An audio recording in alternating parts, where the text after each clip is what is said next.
fear is good for just paralyzing you.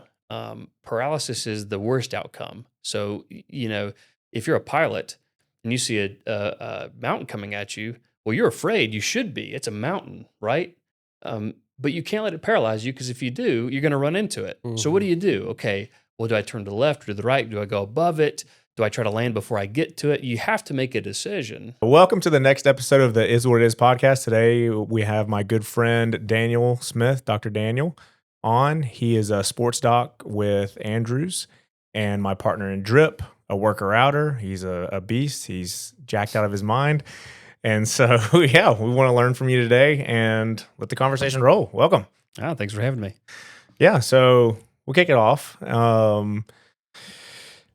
Let's start with Drip. Okay. This because one question I was talking with James the other day. What made you want to start Drip? And then two-parter, what made you contact me? Because Drip's been up for 2 years, something like that now. Yep. Kicking and doing well. We're still learning a lot. But yeah, those two things. So originally, Drip was born out of an idea to kind of marry the desire to do like recovery Mhm. and health. And basically, it was originally supposed to be a place where athletes would come and they would get like soft tissue work, like dry needling and cupping and, some massage and, cryotherapy and stuff like that to kind of help with recovery. And then I knew that you were an entrepreneur and you obviously own CFT. And so I was like, well, Andrew's a natural person to, talk to about this, potentially go into business with. And you sat down and kind of ran the numbers with me, and you're like, well, you've got all this kind of logistical uh, obstacle, I'm going to say, to overcome. And, there's the expense, the capital expenditures up front. And if you look at kind of this section here, which is the IV therapy, that made the most sense from like a personnel standpoint and from a kind of business standpoint. And so instead of tying up, 6 figures worth of capital expenditures, you kind of help distill down the idea of just doing the IV stuff. So that's where it was born out of, and it's been really successful. I'm super pleased with where it's at. Sorry, what was the second question? What made you contact me? Yeah. Oh yeah. Well, I know that people use the phrase serial entrepreneur a whole lot, and I think that's maybe overused, but that does describe you pretty well. I mean, CFT, the real estate stuff that you do, your other things that you've done with kind of like weight loss services in the setting of like the gym and fitness, not Right, just nutrition. right, exactly, all of that. And I was like, well, this guy knows business. He's a friend of mine. He's got a mind for numbers, and he's detail oriented. And so, yeah, that was a pretty easy fit mentally for me to come to you. Was our first introduction business the one-on-one thing that we did at Ferris? Or was it prior to that or after that? I think you and I had talked before that, probably before the gym burned down. I think we just talked about, hey, is this your only thing you do, Andrew? And you're like, no, I've got a few other things. And, I think that I had been going to CFT for maybe a year and a half at that point, and we didn't know each other well yet. Yeah. And I think most of our conversations evolved probably closer to the time that the gym burned down. I think that's when it was awful. It was terrible. Okay, he's got nothing else to do. I'm gonna it was steal Andrew's talents for a few months here. And I'm not trying to steal James. I definitely want you to hop in. But yeah, I think we had the conversation like that winter or something. And you would show me some of the stuff you had done because you did the mobile drips for people. And yeah, we started the conversation, did the branding, and then we really like pulled the trigger that March, something like that of you came up with the name Drip. I was like, that's a nasty name. That's super brandable. Got the logo, found the location, which is a really, really great location. And it was past point of no return in March.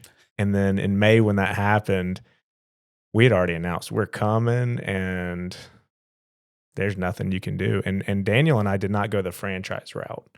I talked with a guy at a men's conference here recently. He went the franchise route, and he was explaining to me kind of the difference is, and we spent a rock solid year of investing way too much time. Yeah, a Yeah. lot. And he's a sports doc, and I want to pick your brain about that, your day to day in the clinic. Um, but we would meet at like what, 6 o'clock, and Or later. or later Yeah. p.m. and be done at 10, 11, Mhm. sometimes 12. I think we had a couple 1 a.m.ers and just running it. And we went that route, and at the time seemed crazy, but now I'm really grateful that we did, because we don't have that oversight of some franchise or telling us what to do and telling us how to spend and all that stuff. And it's been really fulfilling, seeing how quickly IV therapy gets people better. Like, super fulfilling. Yeah. Yeah. Especially, you've got, I tell people, because in medicine, there's this idea about the wellness community that, oh, wellness is like, like, forgive my French, but the bastardization of medicine. It's like, well, this is cheap, like, Mhm. it's theatrics, it's fluff, it's not substance. And, you get that pregnant woman who's coming in and she can't keep anything down. Her week is ruined because she's either got to go to the hospital and get a whole bunch of meds and be admitted for observation and get a bunch of IVs, and it cost her, a few $1,000.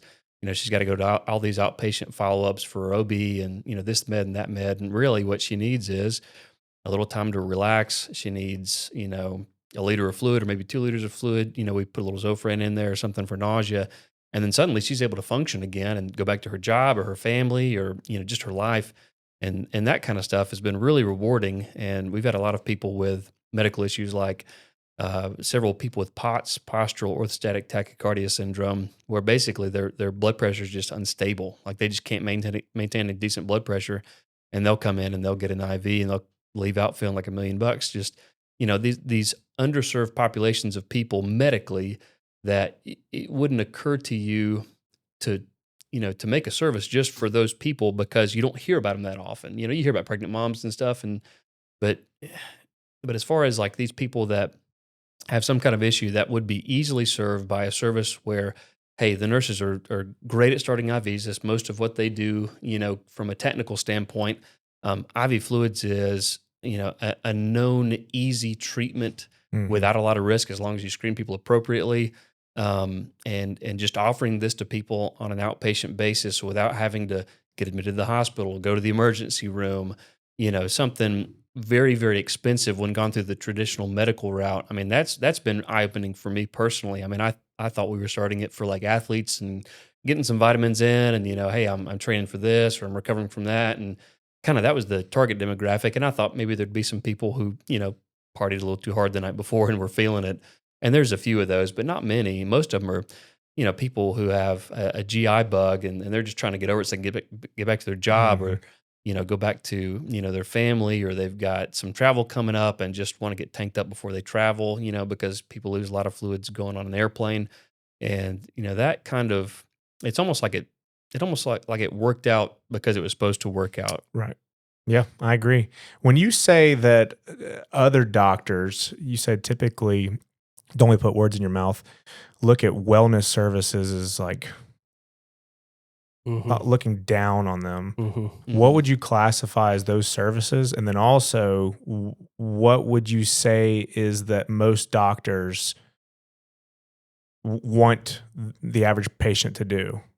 Because you listed a bunch of stuff like spend thousands of dollars. Not that the doctors want them to necessarily spend thousands of dollars. Right. But you listed a lot of complex things, and you said maybe they just need an IV line with Zofran. Yeah, like, what's that contrast there? Yeah. So an interesting thing to take away is, people have this idea about doctors that we get paid by a pharmaceutical industry.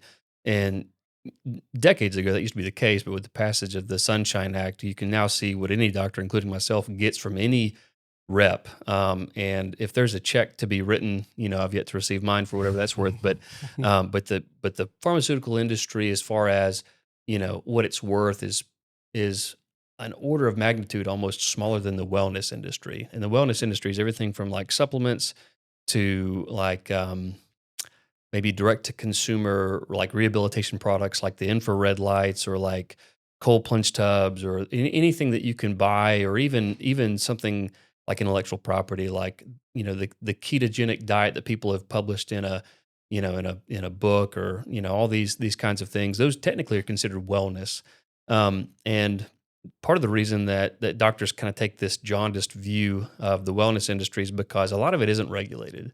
And in fairness, Mm. when you look at the data for a lot of this stuff, there's not a lot of data for that. Like yeah, with a cold plunge, you get the release of cold shock proteins, and they do some positive things.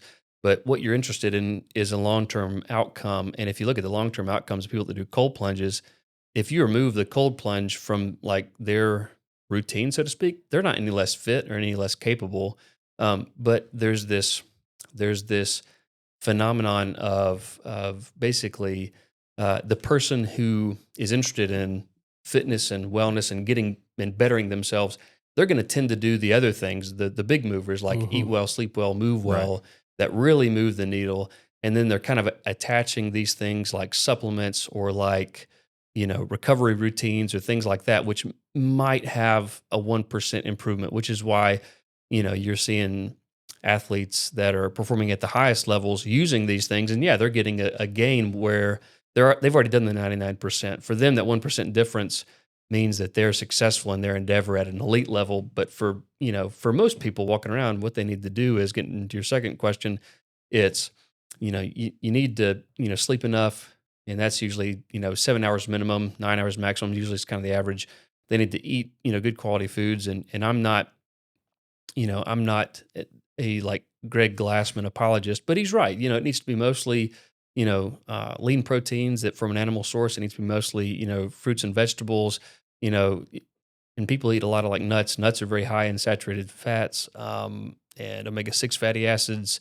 So people are overeating nuts, but a few nuts are fine. A little bit of, dried fruit is fine, but most of it needs to be fruits and vegetables and lean meats. And so, that's kind of the food and nutrition aspect of it.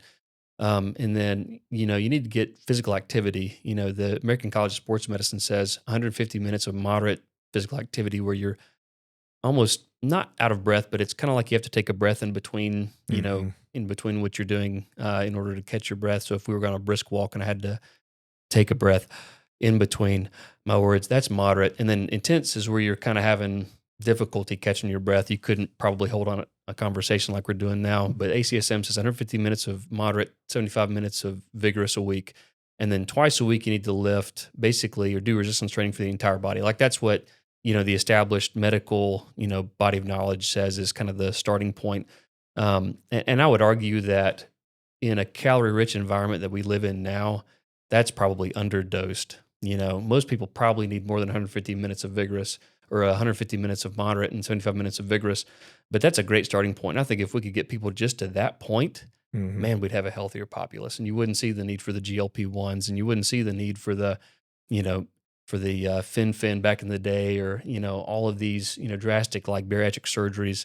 I think that's the thing that most doctors would love to tell you if they really honestly had the time. Most of my patients come in an orthopedic clinic that are not like sports injuries. There are a lot of overuse injuries, and you'll get a lot of people who have knee arthritis and they're in their 40s or 50s, and if you look at them, probably 2/3 are overweight or obese, Mhm. and that person has maybe been scared into not doing a whole lot because running's bad for your knees. The joke in orthopedics is running's bad for your knees, but not running's worse for your knees. Mhm. And so they've been scared into telling, hey, don't run, don't lift weights. Your knees can't go past your toes. That was something that I heard growing up. And then if you look at it biomechanically, no, knees going past your toes is perfectly normal. I look at my 3-year-old Right. bend down to pick something off the floor, and his knees go way past his toes, and he's got perfect squat form. I mean, like that's how we're designed to move. But yeah, I guess that would be the what do doctors want to tell people? It's eat, sleep, and move. That's the big things. So one thing that came to mind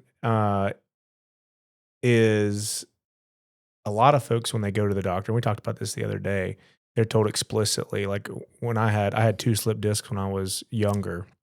Nobody would Everybody was like, nothing's wrong with you. It's all in your head.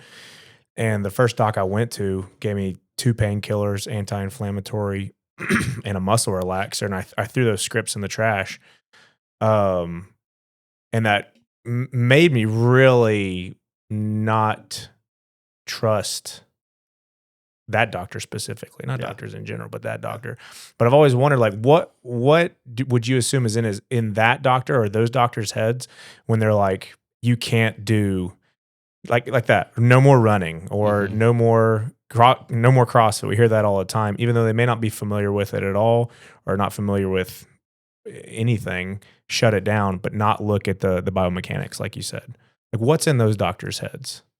I think it's a few different things. One would be a lack of knowledge about correct rehabilitation. I'm married to a physical therapist, and even though she doesn't do outpatient, like kind of sports, so to speak, she'll tell you that whatever someone wants to return to, whatever activity that may be, whether it's just walking, can be scaled down. And so Mhm. the job of a physical therapist is taking whatever movement or work you want to perform and then scaling it down to a point that you can do it and then advancing you as you improve. And so I think a lot of physicians are not trained in rehabilitation with the exception of maybe like sports docs and like PMNR, which is physical medicine rehabilitation. That's what they do. And even some of those guys, tend to almost be, yeah, if it hurts, don't do it.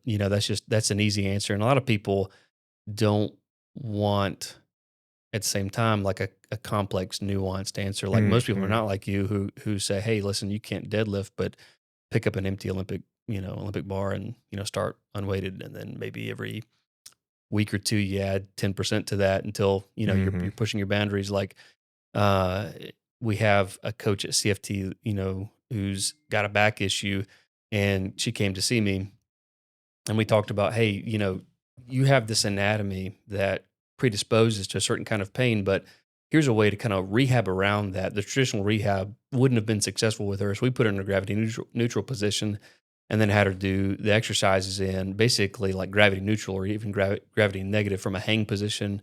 I think you were told to be kind of like upside down, right?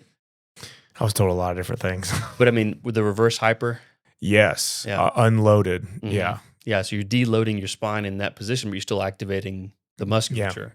entire posterior chain. Yeah, and Hmm. that fixed me within like 2 weeks. Yeah. Yeah. Uh, Yeah. yeah, I mean, I literally struggled with that for years, and then Doctor Yasko, who is a chiropractor, I went to physical therapy. Once that doctor wrote me those scripts, I was like, "There's got to be a different solution." Went to physical therapy, then went to chiropractor, and then ended up getting, I think, a MRI. Hmm. Something is I'm that what sure they you were doing did. with me? I'm sure you did. And then the doctor that did that was like, "Oh, you've got 2 slip discs." And I finally knew what was wrong with me. But Yasko was like, "Oh, are you deadlifting?" I was like, "No way. I don't want to hurt my back. I'm protecting it." And so I'm doing upper body and keeping my heart healthy. And he's like, "Well, that's why your back hurts. You're not, your muscles have atrophied to the point where you have like no insulation and no stability in your core." And I was like, "Oh, well, crap." So he told me to start lifting, deadlifting, and that was painful. And so he got me on that reverse hyper. I'd never seen that machine, and I tell anybody with back pain to at least try it. And back pain is super complex and different for everybody, especially like sciatica. Hmm. I didn't have any of that. I had like a pinpoint pain in my lower back, um, but it's debilitating, and that's why programming here, what I write is, I don't get to communicate this every workout, and it wouldn't make sense to do anyways. But my overarching theme is like, injury is not worth it. I've seen people do 1 rep max deadlift. I don't program 1 rep max deadlift, because from a programming perspective, you as the individual, you're one person, but me overlooking all the athletes, 300 people come in to call and say, "Hey, I threw out my back because of 1 rep max deadlift," and you go, what's the point? It's a very dumb exercise in my mind. Right. Unless that's your sport, right? Unless you're squat bench dead, unless you're a power I- lifter. yeah, Louis Simmons and all that stuff. Yeah. So yeah, I wouldn't. Yeah, I totally respect powerlifting and all of that, but in terms of gen pop and health, you're not going to see me program it. No, I mean, I don't think there's, I mean, I used to check my bench max and stuff like that. What, every few months? What's the point? Right. You know what I mean? Because you can tell if you're getting stronger by if you can add weight to your 5 rep. I mean, the same thing with deadlift and squats and everything for that matter. So, yeah, no, I had gotten away, and I still scale drastically when I come in here. And I know I could probably do RX on some of it, but I'm trying to move faster or more effectively and just get a good workout in. Yeah. You know what I mean? I'm not trying to compete anymore.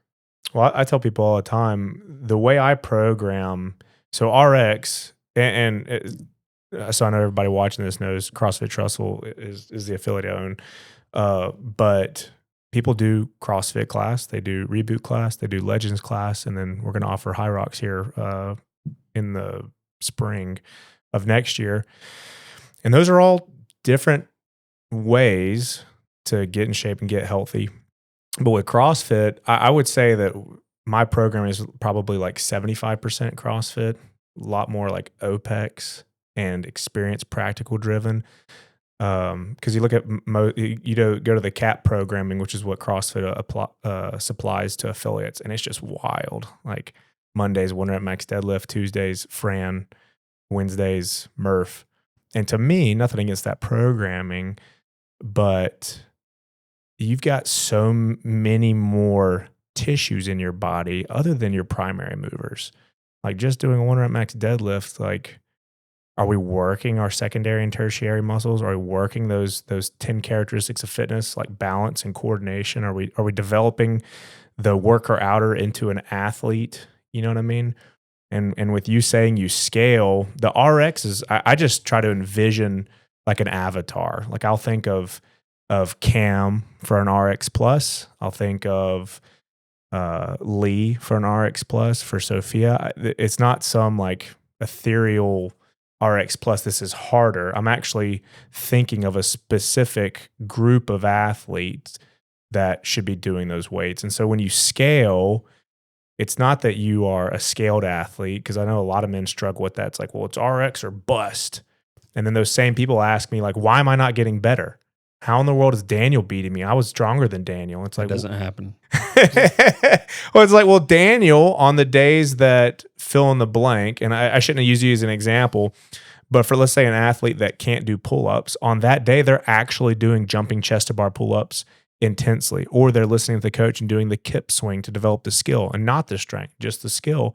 That person is going to progress significantly faster than the man, because it's never a woman, than the man that just hops up and muscles through it and learns no technique in snatch, not how to move well, or twinges their back and has to ice it for 2 weeks. So yeah, it's scaling is just a way to make it more appropriate for you as an individual and as the coach's responsibility too.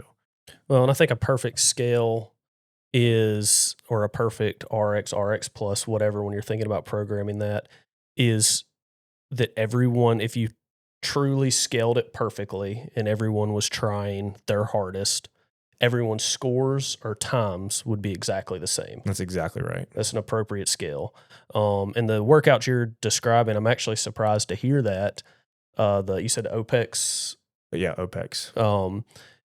That sounds like more like grassroots, or what I call grassroots CrossFit, which is like when we were doing CrossFit back in 2010, 2011. And those workouts are, in my opinion, built for, super athletes, like really, really good, or 22-year-olds. Like, you know what I mean? Because, and not to cut you off, but that is the opposite of OPEX. OPEX is significantly more science driven. Yeah, metabolic pathways, lactic endurance, lactic threshold training, anaerobic power intervals, things like that. CrossFit doesn't use that language. CrossFit is what you're talking about. That's primarily CrossFit, where, and I think a lot of affiliates have gotten a bad taste in most people's minds, because the CFL1 or CrossFit Level 1 certification, there's 4 levels. I'm CFL2, so I can't speak to 3 or 4. I know 3 is a proctored exam. 2 is good with hands-on. The L1 is a really good base understanding of not necessarily human anatomy, but like how to get a group of people to exercise and hit the workout. But it's not how to design the workout and what the intent of the workout is. It's almost assuming like this work. And I know you're nodding your head because you got your CFL one, right? Yeah. But that's kind of like learning how to sit in a chair correctly but not understanding how to build the chair. Like it's a big difference. And so, yeah, CrossFit, I think, has, unfortunately, that is what most docs hate CrossFit for, which is a lot of affiliates are like, the workout of the day is 10, and their brains are like, what's the hardest thing? Squat cleans, 135, and then 10 burpee pull-ups. It's like, oh my goodness. 10 rounds. And it's like, this is going to be brutal. Like what you're talking about. That's totally 2011. Like, can I do it? But then you go, what's the point? The next week is also like, is 100 pull-ups. Like, again, like, you know what I mean? Like the next day or whatever. Like it was not in 2011 for us to have a Monday workout was Murph. And then Wednesday or Thursday, we were doing not Cindy, but Chelsea. Yeah. Something like that, to where, and our hands were just brutal. And that time, I was programming. I know you programmed back then too, but that was my education back then, was only CrossFit. And that expanded dramatically. I don't know how many certifications I have now, but like USA Flex, by the way. I've lost count. I'm so experienced. But like it's something as simple as USAW. There's a lot of the CrossFit has a weightlifting certification. That's great to go to, but it's a CrossFit taste of weightlifting, obviously. Whereas you go to USAW, they're anti-CrossFit. Not saying that's a bad thing, but you're getting two totally different perspectives on the same thing. And over time, you kind of realize who's right when and who's wrong when, and you take the path of what's right. That, like, a small example is our coaches lead athletes through warm-ups. That's not a common thing in CrossFit affiliates. You just start the clock. Yeah, and that's still stuff you hear people say today, I think, is when they go drop in at another gym, that they're like, oh, it's not like it is at CFT. And I'm not saying CFT's the perfect CrossFit. Oh, you gym. can say that. That's fine. but I think that's good though. If somebody has only had their taste here, like, I challenge you to go drop in to another gym, and you'll really, really appreciate it. You know what I mean? Like, you don't know what you got, kind of thing. Yeah, and CrossFit, and Daniel, I'm going to give back to you. I'm sorry for taking this, but CrossFit's doing a good job of fixing that. I spoke with Don Fall, the CEO, was that this summer, something like that, and gotten a couple more emails, not necessarily from him specifically, but CrossFit, and they're increasing rates. They increase rates again, and what that's doing is driving out the goons. Like, when it's pay to play and the price is pretty high, only people that are serious are going to play.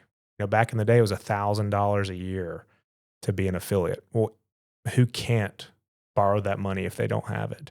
So everybody opened up, and then you had 50% of boxes wearing Birkenstocks or Uggs while they're coaching, sitting back, not coaching, basically. So I like the direction that it's headed in. It's the right direction for sure. Yeah, because I was just going to say, when people are like, what gym should I go to? I'm going to Texas. Where should I go? I'm like, I have no idea. Like, if they've been around and I know of them, I could give you a good understanding, but it's 50-50, Yeah, or if it's a town that you've dropped into, then maybe you can give them an idea of where not to go.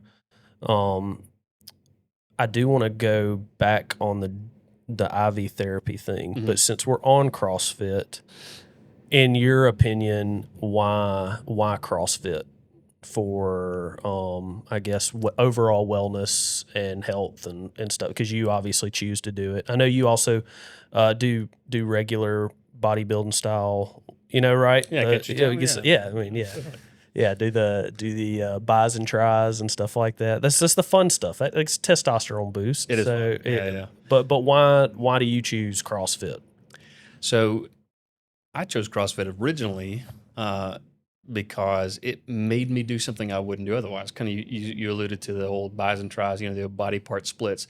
I'd done that for years, and there was a day that I would run, and on that same day I would do abs. Just like every other bro that the Lord ever invented. And it got monotonous, and I was like, I'm not flexible, and I'm not pretending to be flexible now, but I am order of magnitude more flexible than I used to be.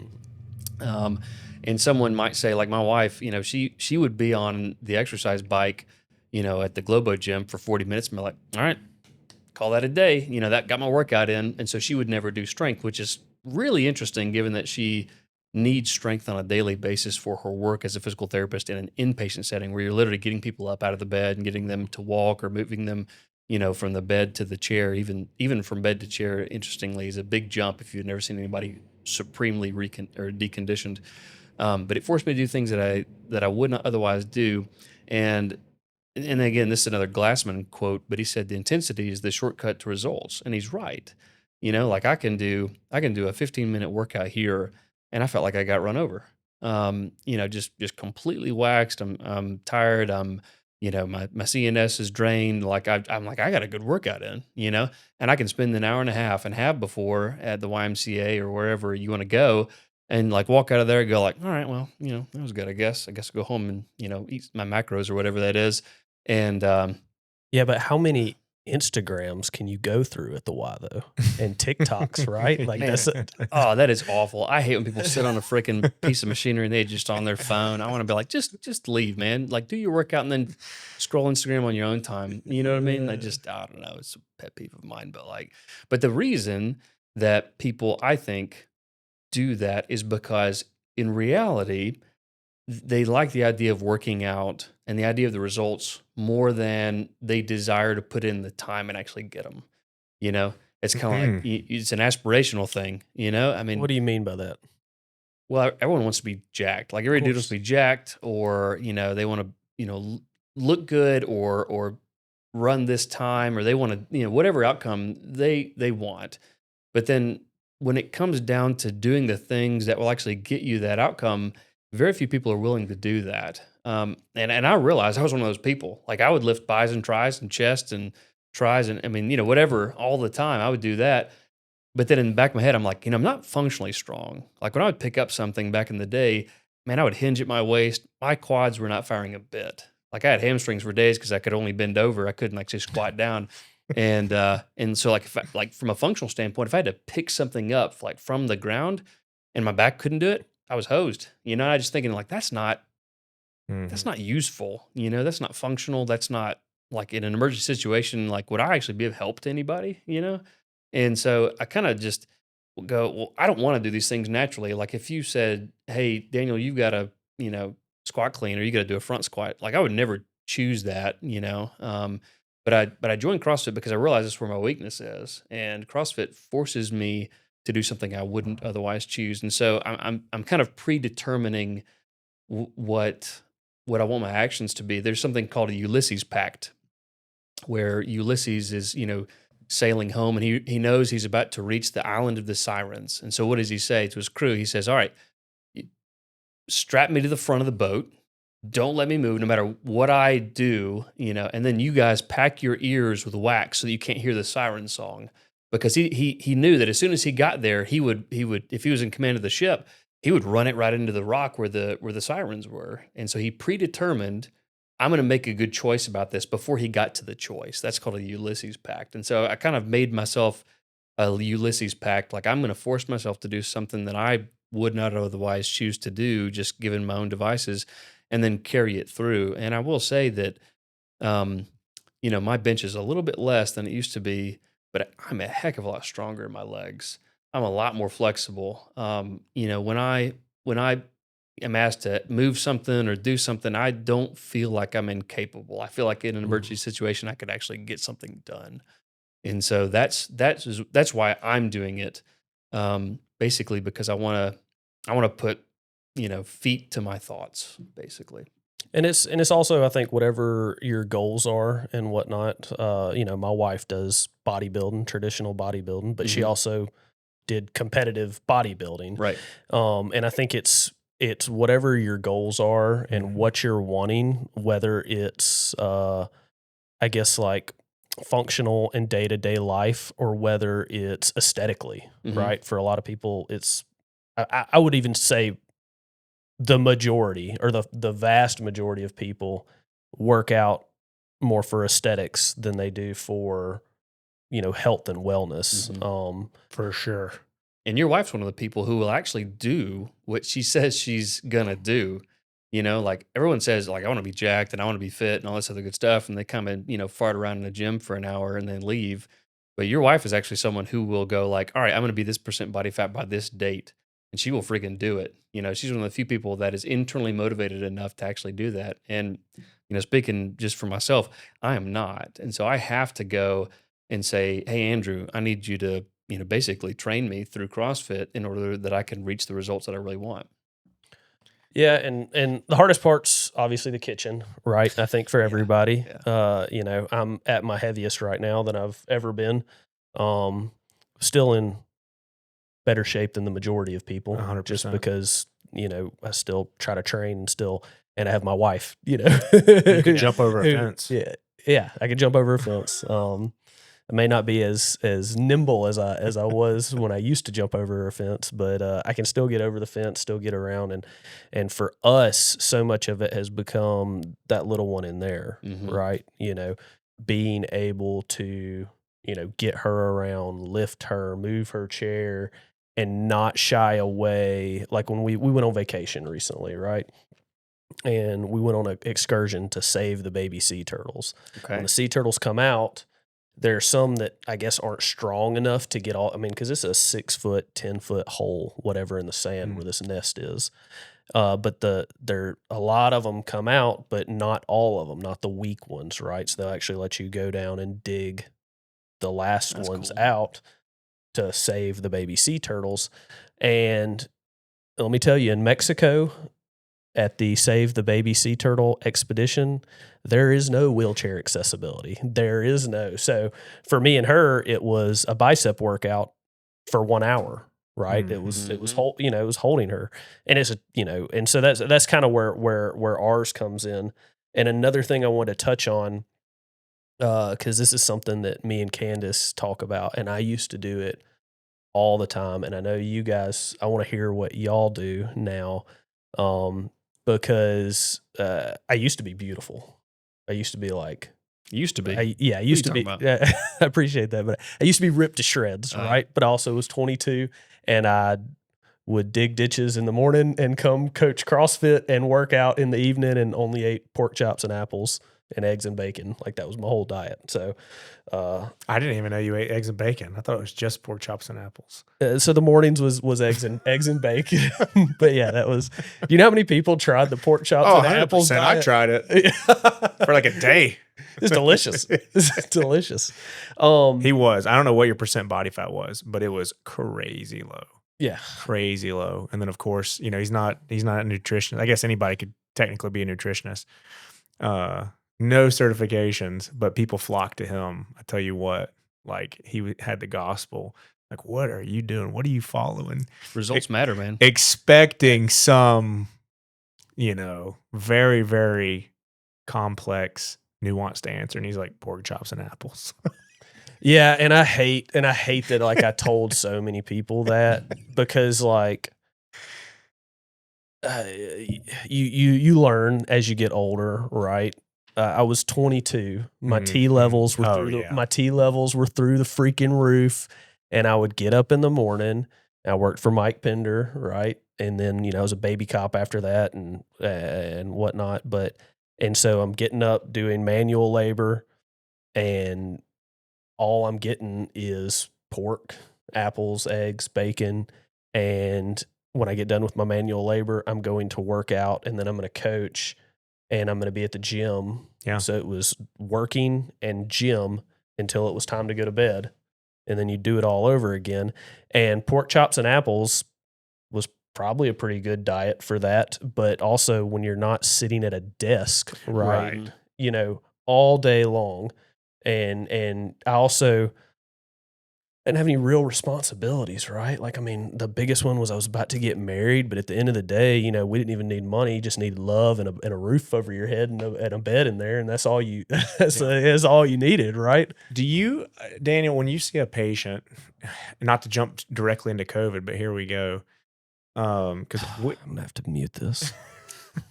I looked it up. You can say COVID on YouTube now. Okay, So Perfect. Here go the we can also views. jump into why COVID. you couldn't say COVID previously, but now you can. No.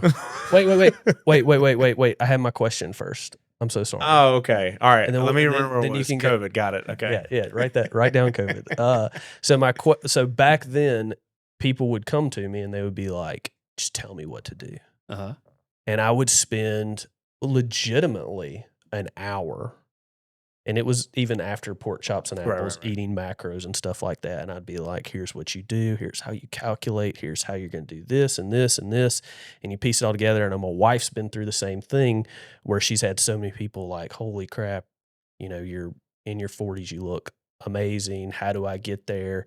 And she'll have the talk, the hour-long talk. And we don't do that anymore. And so I know with you guys, you've probably had people either at work or at the wherever, the baseball field. Hey, how do I look like you? So what do you do now, Dr. Daniel, when people approach you? Do you still, I'm sure you still have that happen. Your biceps are ginormous. I look them dead in the eye and I say, trim. Sorry, you have to mute that, I'm sure. That's fine. That's fine on YouTube. It gets weirder if we bleep it.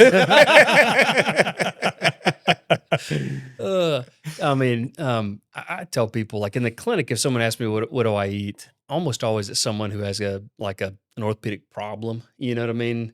So the clinic answer is I tell them if you eat what grew out of the ground or what ate what grew out of the ground, you're probably fine. And the more steps you get away from that, you know, the worse it is for you. So, you know, if you take a potato, you know, and there's a potato story I want to hear. Hopefully that makes it into one of the podcasts. Has he not heard it? He has, Okay. sure. And it still blows my mind to this day. But yeah, I mean, you know, you can eat very simply, right? Apples and pork, and it's great, right? I mean, you're having what grew out of the ground, apples, and then what grew out of the ground, pork. You know, the pig would even eat the apple. It'd be great for the pig. And you're in business. That's why you look great. But if you go to like Twinkies, you know, Twinkies and Triscuits and crap like that. But have you had a Twinkie? Oh, they're delicious. Yeah, they're delicious. Amazing. But that's the thing. That's what I tell my orthopedic patients. But then people go like, hey, for aesthetics, what do? I tell them like, listen, most people eat more calories than they think they do, you know, and so you have to eat fewer calories than you burn. I mean, that's just, you know, that's physics, right? You know, I mean, the idea of a calorie is how much heat does, you know, this produce, right? Is the amount of heat required to raise like 1 cubic centimeter of water 1 degree, right? That's the definition of a calorie. So you're eating too many calories, your body's storing them. So eat fewer calories. And then I tell them the quality of those calories then determines your makeup, right? You know, how much of it's fat, how much of it's, you know, lean tissue, lean mass. And I tell them if relatively your clean proteins make up, you know, 30-40% of your calories, and then the rest of your calories are, you know, something that, you know, grew out of the ground. Whether, I mean, it can be corn, it can be potatoes. People are like, oh, you have carbs. Yes, carbs are delicious and they're fantastic. And I've never seen anybody get fat on just eating corn and potatoes that grew out of the ground. But when you double bake them and slather them in sour cream and butter, yeah, I mean, like, you know, those are more steps getting away, right? And then it tastes good at walk-ons down the street, but you can't get aesthetically good looking on that. So fewer calories, you know, preponderance of those calories should be, or a large portion of those calories should be, you know, proteins. And then you're right, it's all in the kitchen because you can't out-exercise a bad diet. It's just not possible. People are like, oh, see, Rich Froning eat pizzas in competition. Like, yeah, in competitions where he's burning 1,000-something calories a workout, he needs to eat pizza, you know, because he's got to get as many dense calories into a confined space as possible. But we cannot do that, Right. You know? And that's in moderation too, right? That's like you're talking about in that kind of environment. Right. Oh yeah, he's eating a pizza. You can go to walk-ons and enjoy a delicious meal. Just don't do it every night. Right. Right. You know. Right. Yeah. I mean, I have identical conversations. I don't do nutrition either anymore. Because I got to the point too. My advice was if it had eyes, you can eat it. which is an animal. I used to say if it had a soul, but if it had eyes, you can eat it. And so I ask, what has eyes? Fish. Mm-hmm. Because I've had those conversations, like even what Daniel was saying, as accurate as that was, unfortunately, that's a little too over the top for most people. And even if it's correct, this is why I'm not the best coach on the floor, is because I like to get into exactly why. Most people aren't interested in why. They're just like, what is the what? Mm-hmm. What do I eat? Like I saw Rich Froning eat a bowl of peanut butter and jelly. That's apparently what I need to eat to look like Rich Froning. No, we got to ask why he's eating the peanut butter and jelly bowl. But yeah, I do the same thing in those conversations that were an hour, that consultations that were an hour, and way too complex. Just go into a 30-second. If it had eyes, you can eat it. And if it grew out of the ground, you can eat it. And then people will always say like, well, so like, what about, and they'll bring up potatoes, or really they'll bring up fruit. And they're like, well, there's sugar in fruit, right? It's like, yes, there is for sure. Well, I thought you said we shouldn't eat a lot of carbs. It's like, no, you're eating too many carbs currently because of the processed food and all the preservatives and dyes that they're finally getting rid of and reducing. But what was I going to say? The conversations you have now. Yeah, it's nobody's ever gotten obese on blueberries. Never seen that happen. Where it's just I've eaten so many blueberries. I've eaten too many blueberries and now I'm overweight. It's you're eating a lot of processed stuff, So And so my conversation that I now have, I guess I should have included this, is to find out if somebody's serious, because even like I said, though I am at my heaviest right now, I can still give you all the answers to losing weight and living better in your own skin, whatever. Is I'll literally just look somebody, I'll be like, MyFitnessPal, track everything you eat for the next 3 days. If you put it in your mouth, it has to go in MyFitnessPal, and you have to weigh it to know how much you're actually eating. No handfuls, no sneaky snacks, whatever. It has to, every single thing you put in your mouth for 1 week, for 3 days, put it in MyFitnessPal, and then bring it to me and let's talk about it. And you find out, and I literally had one person like come to me and they're like, well, this morning I had 3 servings of cereal. I didn't realize that's how big the bowl I was making. Right. And I had whole milk. And for lunch, we were with friends. I ate 4 hot dogs and 2 bags of chips. And then, but for dinner, I had grilled chicken and rice. And I'm like, that's great. I was like, what do you think? And they're like, well, I probably shouldn't eat 4 hot dogs. And it's like, well, I mean, but people don't realize, it's hard to realize because you only a lot of times think about your last meal. And one of the things that like, I know Candace, with some of the stuff she watches, and I've watched stuff before, especially with like Thomas DeLauer, people think your calories reset when you go to sleep. Right. And what, the best information I've seen, you'd be better off looking at your week's worth of calories before you hit your reset button versus your day's worth. Because otherwise you'll be like, I did so good. Then Saturday, I had pancakes, sausage, eggs, bacon all together. And then for lunch, it was football. I drank 6 beers and ate a whole pizza. And then for dinner, I had a T-bone steak and potatoes, and that sounds phenomenal. Yeah, and I'm all for it. But those calories factor in just as much as the Monday through Friday eating nothing but chicken and broccoli. Yeah, I've seen most. I don't know if I read this or listened to it, but basically it was talking about discipline. Like, who is a disciplined person? How can you get discipline? And the speaker or the writer, whoever, was talking about there is a small minority of very disciplined people, but it's a very small minority. The vast majority of who we think are disciplined, but they're not disciplined people, are disciplined because they put speed bumps in between them and what's easy.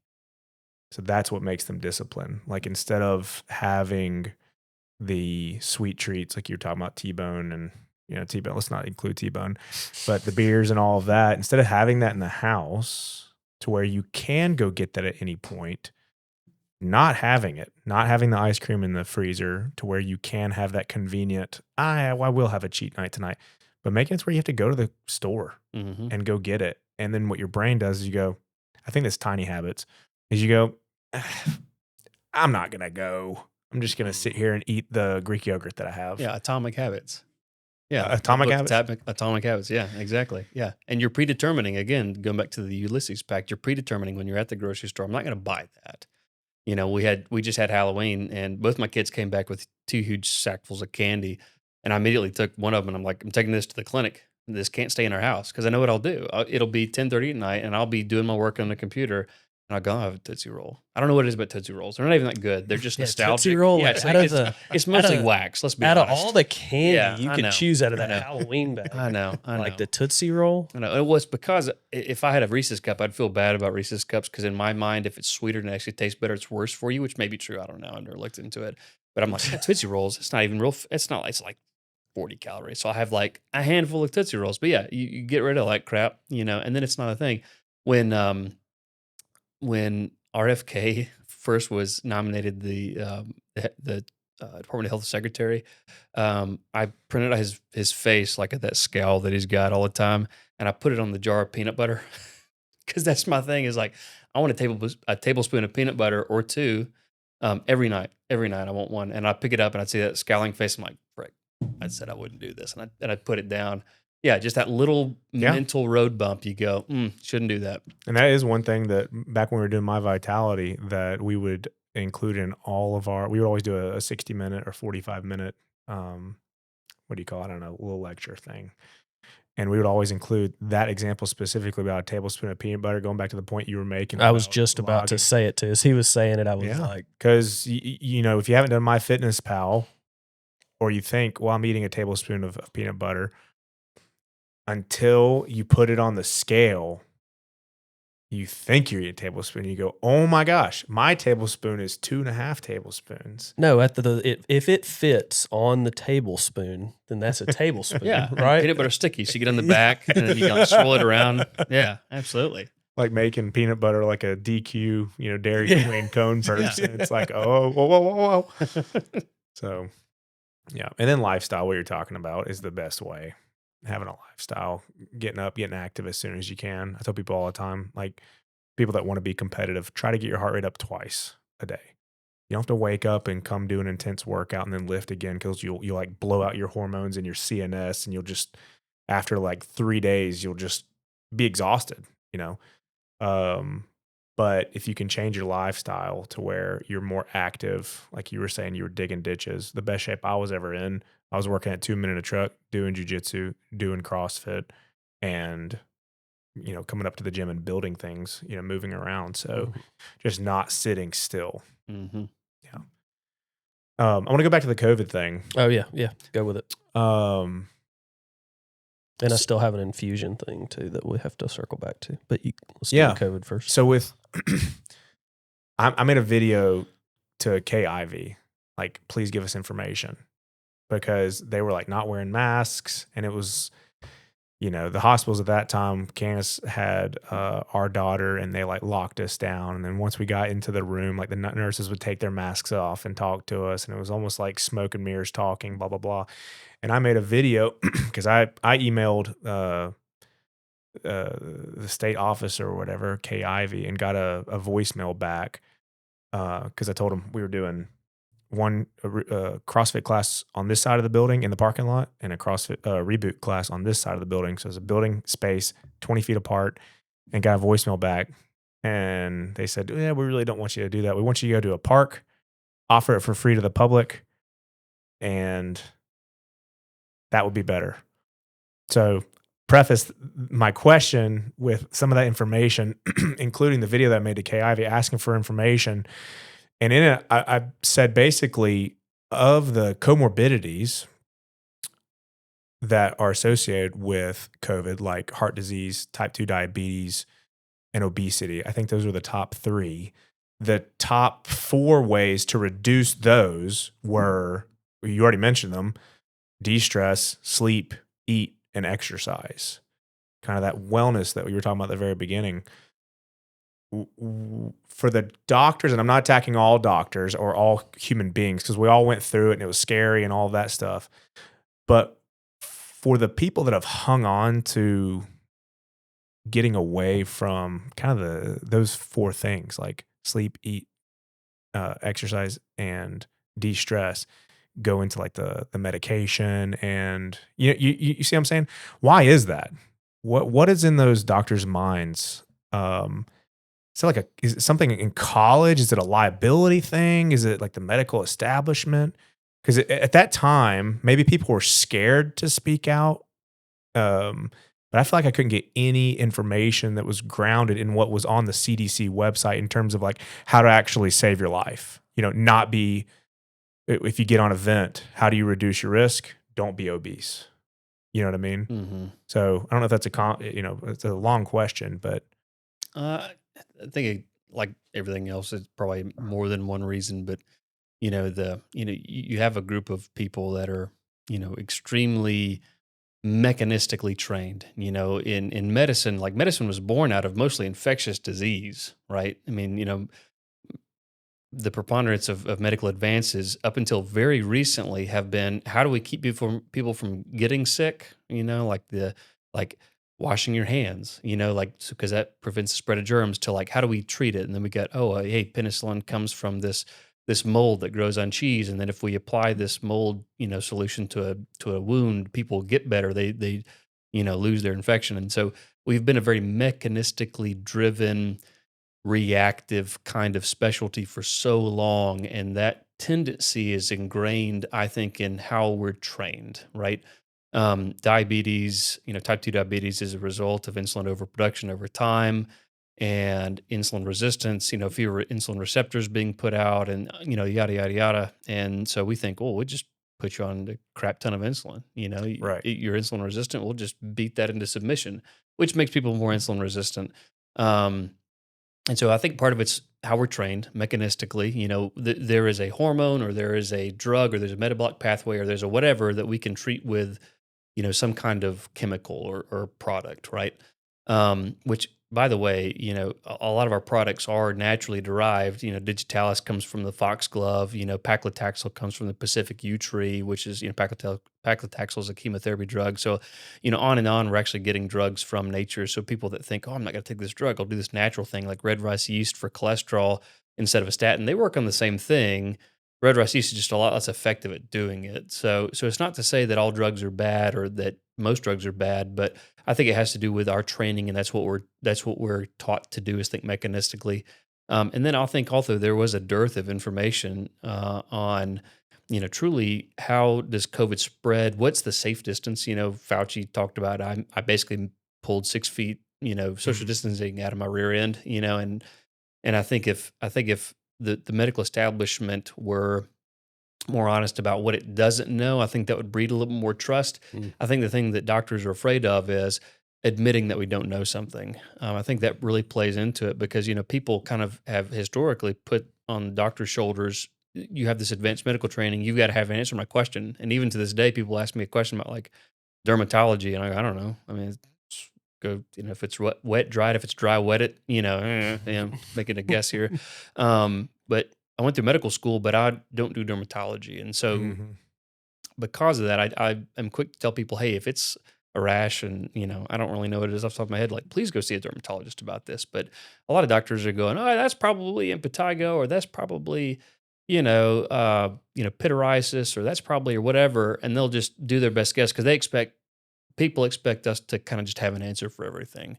And I think doctors are reluctant to say, I really don't know the answer to your question, Andrew. And so I think you've got people at a high state level who are put in an office with a terminal degree, like a medical degree, and to say, I don't know, Yeah. is they perceive it as a diminution of their competence, which some people might take it as, but at least it's an honest answer. I tell my rotating medical students and residents in my clinic, if they're ever learning from me, if I ask you a question, I really don't expect you to know it, because I'm going to ask you a question in my specialty, which I have years of experience in learning about and studying, and you're in training. You're not even in a specialty yet. Like if you come and I ask you a question, it's not a reflection of you. Like I'm going to show you what the answer is. I'm going to tell you why. But I just want to see where your head's at. And so, we're taught to always have an answer for people. And so when you ask that question, you probably hit a little bit on kind of the ethos of medicine, which is I've got an answer for you, and it's going to be this, or if not, maybe just stonewalling people is, how the approach goes.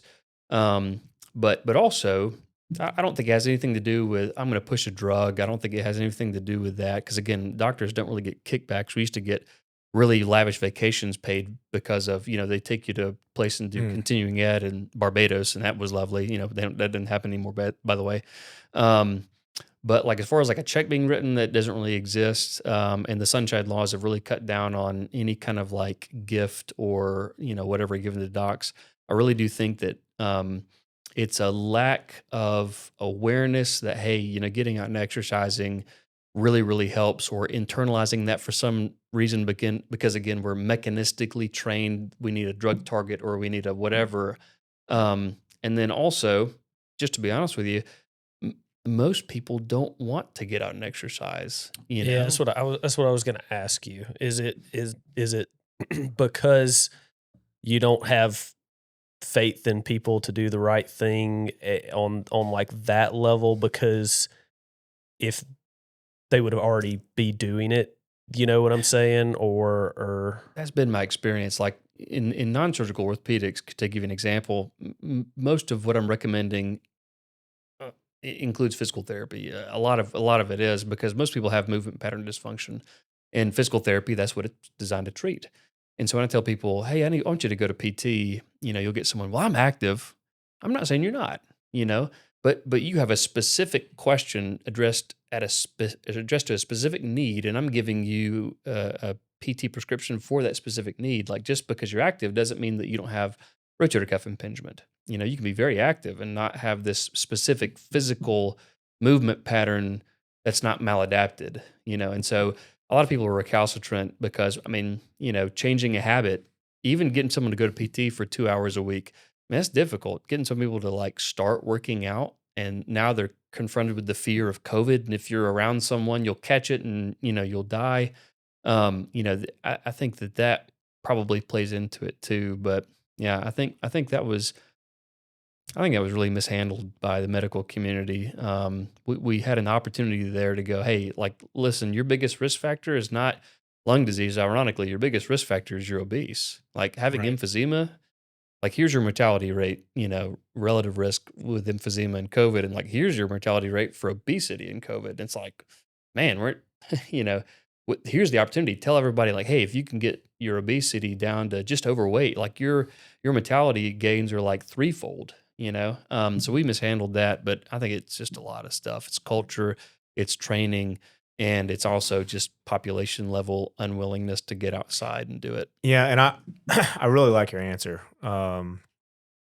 because at that time was like I kind of felt like we were on our own in terms of like me being able to go to the CDC, the WHO, and read for myself what they're saying, but then on the TV, it's not it at all.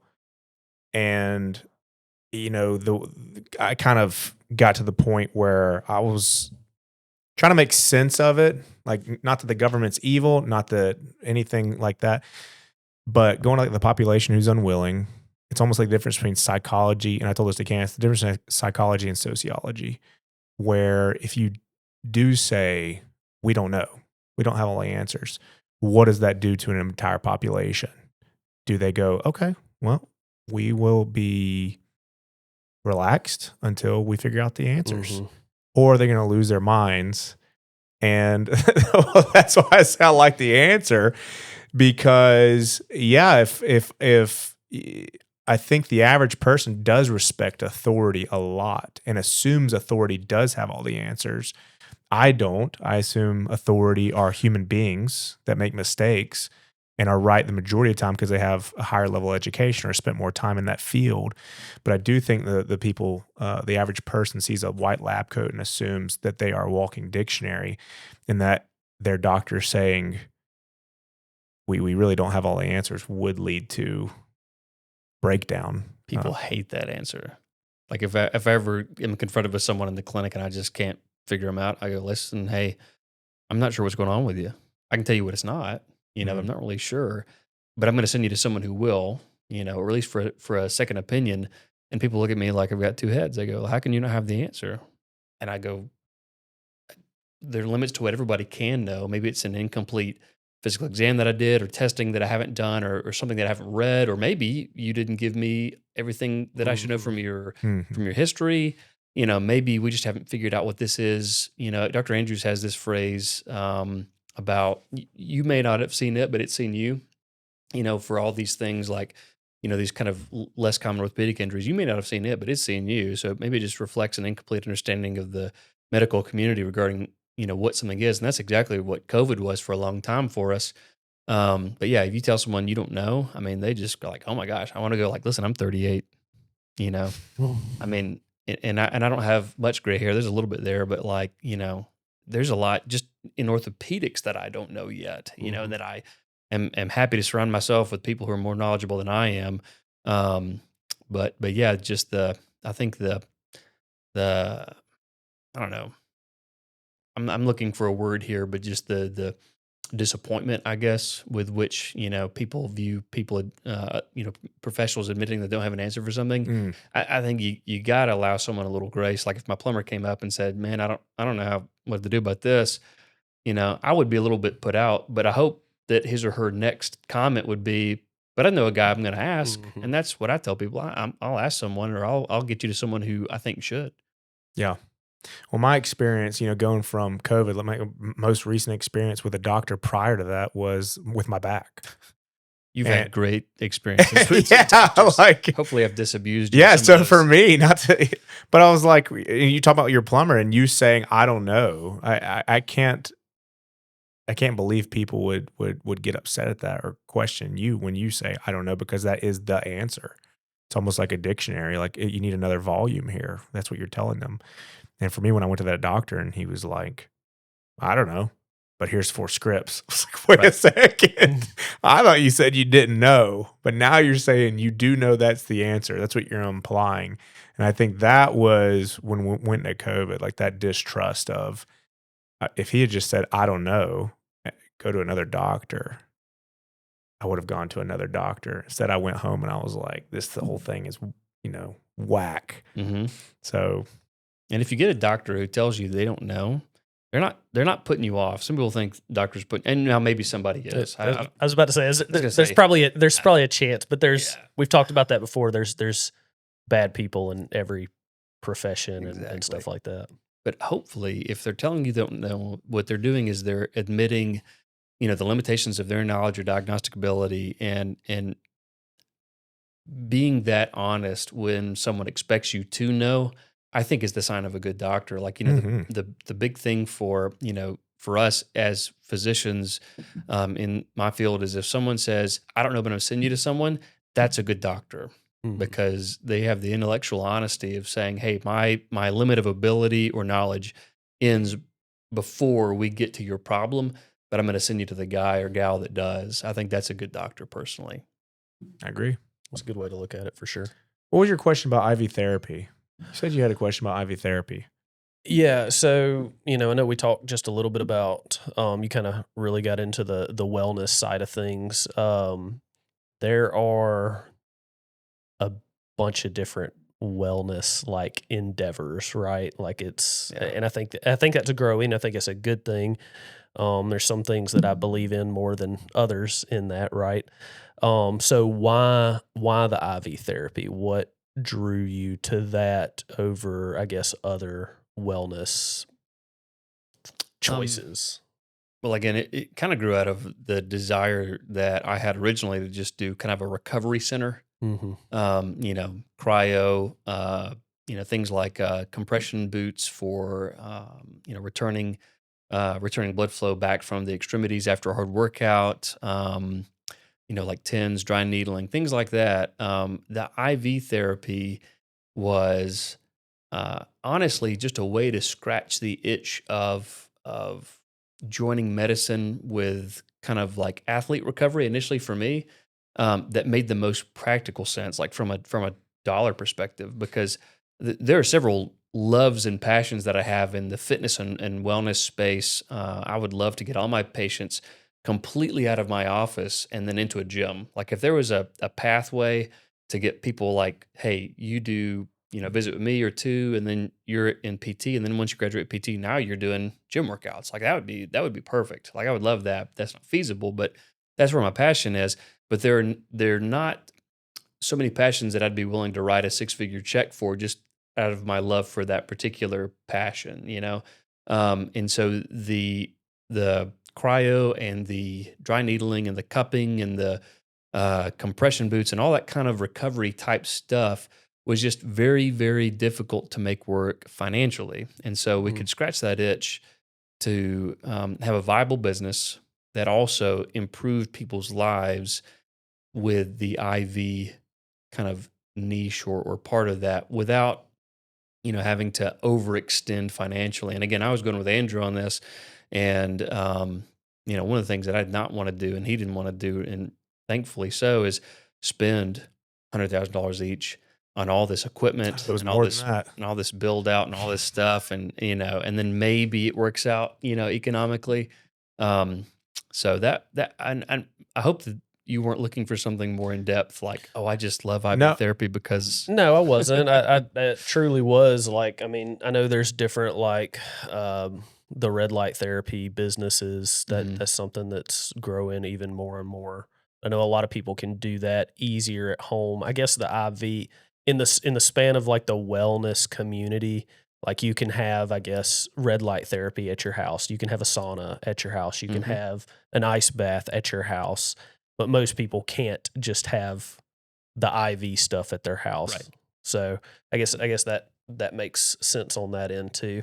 So then just for anyone who's curious, anyone who's watching, um, give me the top 5 reasons either that you see people coming in and like really getting the benefit of the IV where they don't have to go to the ER, or maybe even, or you can even lump it as like your top 5 recommendations to like, hey, come give this a try, like areas of your life, like top 5 problems that you can see IV therapy having a great benefit to. So I guess the first would be if you're a really hard driving athlete, you'll be surprised at what micronutrients you have burned through. In my clinical practice in orthopedics, I test every stress fracture for vitamin D deficiency, and I found 1 out of 3 people with a stress fracture has a vitamin D deficiency. And so they didn't get a vitamin D deficiency as soon as they broke their bone. They had a vitamin D deficiency that predispose them to that stress fracture because their bone turnover could not be as robust. And so, what I would tell you is that if you are working out very regularly, obviously getting micronutrients in, just like macronutrients, by mouth is the optimal way to go. But there's a certain degree of like logistical difficulty of all your meals being perfect and all your macros and micros being perfect that just isn't doable, right? That's why multivitamins exist. And oral absorption of multivitamins really varies. It varies from timing, it varies from, concomitant food intake, it varies based on medical conditions. And so like if you have a medication on board, you can impair absorption of vitamins. So I would say if you're a hard driving athlete and you're looking for something that is going to maybe get you back to that more optimal level of performance, and that's more of where my heart is. Give it a try. We have an athlete recovery drip that's for that person. Lots and lots of micronutrients that are 100% absorbed because you're administering them IV. But I would give that a try. Second would be if you are the pregnant woman and you're having that really bad, pregnancy nausea, can't keep anything down, you feel miserable. As long as we have okay by the obstetrician treating you, come in and get an IV. We'll at least get you back the fluid that you're lacking and maybe some vitamins. And if your obstetrician's okay with it, we can add things like Zofran, or we can add things like diphenhydramine. And diphenhydramine, which is Benadryl, is actually a really good anti-nausea drug. Now it is sedating, and we don't want to just lean into snowing someone, but it actually works really well for nausea. And then of course B6 has some utility for nausea as well. So that would be group number 2. Group number 3 is someone with a known malabsorption syndrome, Crohn's, ulcerative colitis, someone whose status post like lap band or gastric bypass or gastric sleeve. Um, One of the big things they get on counseling preoperatively is, you're gonna be a little nutrient deficient. They try to address that with them beforehand, but it's not feasible for those people. I would say it is far more worth your time and money to go and get some testing at LabCorp or Quest Diagnostics and look for these micronutrient panels and then get that tested. That way we can actually say, hey, you don't really need B3, but Lord, you could use some vitamin D. And then we can basically tailor an infusion to you. Um, and then probably fourth would be someone who is trying to get over like GI bug. We see a lot of those GI or upper respiratory bug, and maybe they're over their illness, right? They're not febrile anymore, and they, they're not contagious, but they just feel like garbage, and they just need to get back to life. Yeah, most of what you're lacking is fluid. Fluid losses when you're sick increase by 30%. So just literally like respirations, what evaporates off your skin, all that increases by 30%. It's not actually like urination or defecation or even vomiting. Like it's not something that you would just know to measure and be like, man, I peed a ton. It's literally coming off your skin or out of your nose and mouth while you're just living life, and people don't realize that, so they can't see it, and so they can't know that it's leaving. Um, the fifth, probably someone who falls into one of those categories like POTS or something like that. Those people have just a difficulty maintaining blood pressure, and so I would say instead of going to the ER every time you get a little bit low, if you're unstable, come and get a bag of fluids. Worst comes to worst, let's say you're fluid replete. The worst comes to worst, you'll pee it out. Which I don't mean to sound cavalier, but like it's really hard to harm someone whose heart and whose kidneys will tolerate the fluid volume shift. It's really hard to harm someone that way, and I would say it's pretty benign. And as little as people like to get stuck with a needle, um, coming and getting a $95 bag of fluids is a lot preferable, in my opinion, than going to the ER in November when people are starting to get sick. And like, man, I hope I don't pick up with that guy's coughing over there, and then spending your evening there, and then coming out with $1,000 bill. Like that's ludicrous to me. That was good. That was good. Yeah. Yeah, I agree. And you talked about Zofran. I know, Andrew, you've told me some about it. There's a different, I don't know what the term is, like, but it'll last longer in your system when given through IV. Is that the one you were telling me about? No, not Zofran specifically. Yeah, I don't think Zofran. I'd have to look at the pharmacokinetics, but I know it gets into you more quickly because Zofran comes as a dissolving tablet, ODT, oral dissolving tablet, which you put underneath your tongue. That's to bypass the gut absorption that gets underneath your tongue, so it gets into the vasculature, the venous side here, which is pretty quick, but still not as quick as an IV, obviously. But I think that once it's in your bloodstream, it's about the same as far as like longevity. I think it has to do more with the onset, like how quickly it gets in and works. Yeah, and I think it's like something like 20% of whatever you ingest orally is absorbed in your bloodstream, whereas IV is like 100%. It's something really low. It really depends on what it is and someone's, like I said, what their drugs are. So like proton pump inhibitors, anything that lowers acid production in your gut, even Pepsid, which is a histamine blocker, decreases B12 absorption because B12 requires intrinsic factor, which is co-produced with gastric acid in your stomach. And so if you lower stomach production of gastric acid, you'll lower intrinsic factor. Sorry, I talk about mechanisms because that's my training. But yeah, so it really varies. Some things are very well absorbed orally, and then some things very poorly, and then some things like like oral iron. Most oral iron preparations, which we don't do iron IV, by the way, it's that should be given in a hospital or in a clinic. That's where they do it regularly. But like oral iron is so poorly absorbed because it makes people cramp. It gives them like constipation. It's just not stellar. And sometimes repleting someone with oral iron is just a pain, and giving them IV iron is just so much more effective because it can be done without months of someone having basically crampy abdominal pain. Yeah. As you were talking, it was making me remember kind of all the lessons we learned throughout the process of drip. And one of those was at the very beginning, we had a ton of information. Each drip, when we had paragraphs, and it seemed like pages. and one of the lowest viewed pages on the website is the vitamins, the descriptions, like what is actually going into your body. So going kind of back to like the COVID thing of or the nutrition thing, most people, they just want the solution. Like, I don't feel good. What do I need to get? And like even hearing you talking about how you're mechanistically trained and you have all the information, like even that just, Oh yeah, like, yeah. you know what I mean? Even though it's right, it's like, but what did you say? What was the thing that I need to do about my bones? What prevents my bones from breaking? Oh, vitamin D. Okay. Yeah, exactly. Tell the nurse, I just want that.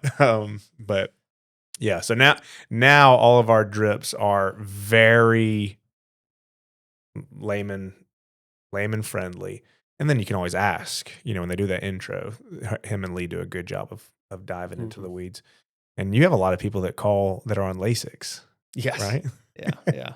So Lasix is a basically it's a diuretic. It's a strong diuretic, and I had this charming little old lady. She was in her 80s, and she goes, I'm just so dehydrated and just real dry, and I just need to feel better. And I said, well, ma'am, tell me what's been going on. Instead of just going, well, come in, we'll load you up.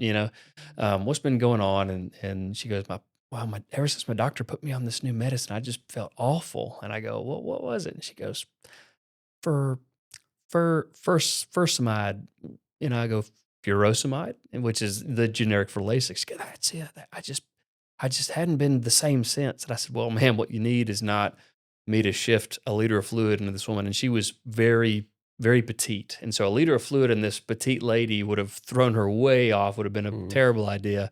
Probably had, seen her, in the ER later that night for too much fluid.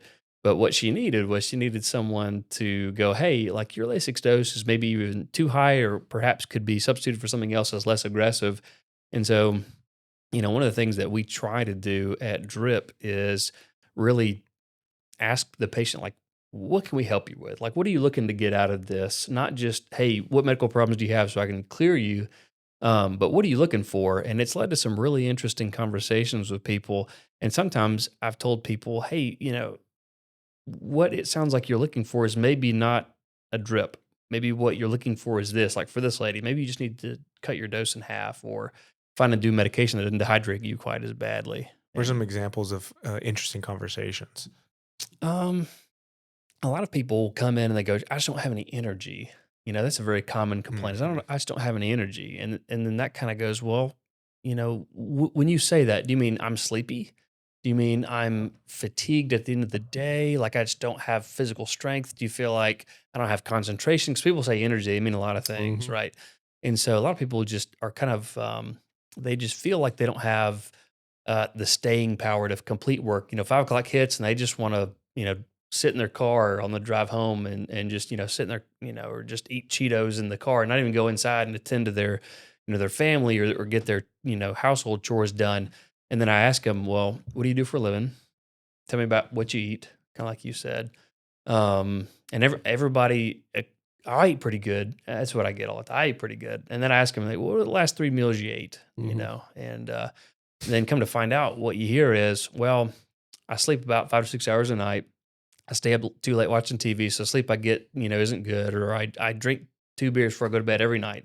Everybody knows intellectually, or most people know intellectually, that alcohol disrupts your sleep, even though it makes you, drowsy. Sleepy. It disrupts the quality of your sleep. And then, they don't get any physical activity. They're inside all day. And then when they come home, they're still inside. They don't go out in the sun, so their supraoptic nucleus never gets, stimulated. So they don't ever feel like awake because, fluorescent light doesn't do the same thing. And I go like, hey, we're happy to take care of you at Drip, but have you tried going for a walk, and like pre-planning your meals? Because it sounds like you're kind of in a rush in the morning and you're just kind of grabbing some stuff and it's all packaged food and you're kind of just throwing it in there. And, then it sounds like it's not enough food. So you're eating in the middle of the day and then you're kind of crashing by the time you get home. And how about maybe just make your meals ahead of time and get outside for a walk? If the weather's, really pretty, or, and then like, let us know if we can help you with something, and people are going to go, what? How much more business do you think Drip would get? Yeah. if we were approved, approved. Yeah, you want fluids, and we've had a lot of people come in get upset at that conversation and I just want a bag of fluid. I just want leave the some B12. conversation with, "Well, I'm going to the other place down the road," and Yeah. and you just go, "Well, Bye. yeah, Just give me a B12 shot. I mean, that's easy. And B12 is a water soluble vitamin. It wouldn't hurt them a bit, and we'd make some money, you know. But that's not what they need, you know. Mhm. And unfortunately, for better or for worse, I took an oath to do no harm. And if I don't have to stick a needle in someone's shoulder, I'm not gonna. I'm not Mhm. gonna ask my nurses to do it either. One of the things our nurse manager Jackie loves is kind of how we approach the business. It is a business, and we want it to make money. It needs to make money in order for Andrew and I to continue to run it. But I tell Jackie, like, if something's not appropriate for someone, you know, because we hire nurses with clinical skills, you know, tell them like, hey, you really don't need this, you Mhm. know, and that's not good for business, but it's good for the person. And I go to sleep at night not wondering, did I do the wrong thing by someone? You know, that's something that I really hold tightly to, because one is I'm not going to be accused of doing something to, you know, value or misvalue my license and put it in jeopardy. But two is I don't want ever, you know, James to come up and say like, hey man, you told me if I got this IV, I'd feel like $1,000,000. I didn't feel any different. Like I never want that said, Mhm. you know, because I promised someone something that was inappropriate, or because I tried to upsell them on something that's a false promise. That's just not what I am about, and I know that's not what Andrew's about either. no." We And did, one bad review. I mean, yeah, well, you know what I mean? I A think what couple he's bad saying, I mean, it's reviews. definitely not about reviews, it's about doing what's right. I mean, he's definitely driven outside of his license morally and ethically. He's got very strong values there. But yeah, we do the same thing at CFT. People come in, they're like, "Hey, I can't afford this." So I go, don't, price it should not be the reason why you're not exercising. Say I can't afford it, so I can't do anything. No, you don't have to pay us at all. Unfortunately, we do have to pay utilities and taxes and mortgage and all of that stuff. So yes, we do have to charge, but you can do this for free. You know, you can't do necessarily IV therapy for free. But I tell them you can just run around your house. You can do push-ups and sit-ups and get your heart rate up, resistance train with your couch, you know, do anything. Because like Daniel was saying, that's what helps you sleep at night. You know, an abundance mindset of not taking advantage of anybody in terms of like, well, yeah, Lasix, I'll act like I didn't hear that. You'll be, you know, Yeah, yeah, no, it's bigger than that. Well, cool. Did you have anything else on your notes? I have one question. One question that I asked Sophia. How would you define a leader? yeah. Mm. And that's all I asked her with no other context. How would you define a leader?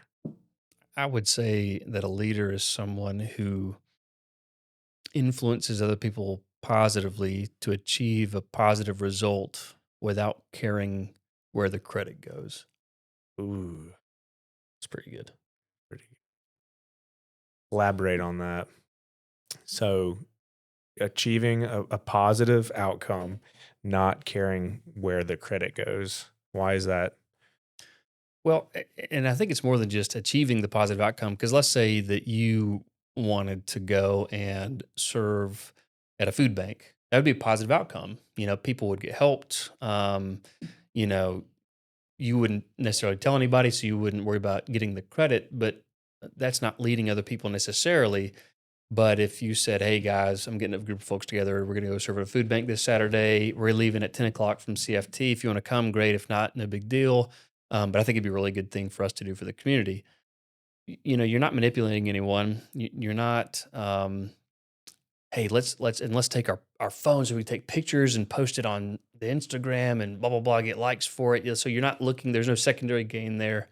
Um, and, you know, after the fact, if someone's like, "Oh, that was really cool," you know, Andrew's response would be like, "Yeah, I'm glad we did this." Not like, "Aren't you glad that I brought this up as an idea?" You know, that's the thing. So it's one thing for Andrew to go and do a good thing, or for James to do a good thing individually, and those are laudable and commendable. I think that a leader, however, is able to positively influence other people without cajoling, or without bullying, or without externally incentivizing someone, other than just, hey, here's this need that I think should be met.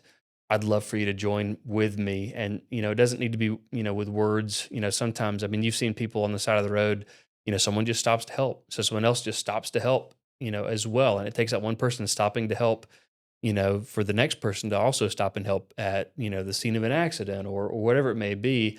That person was a leader, whether or not they intended for themselves to be a leader. So I think that if you bring other people along, you're leading, um, or at least if you're setting the example for other people maybe following in the future. I still think that's leading.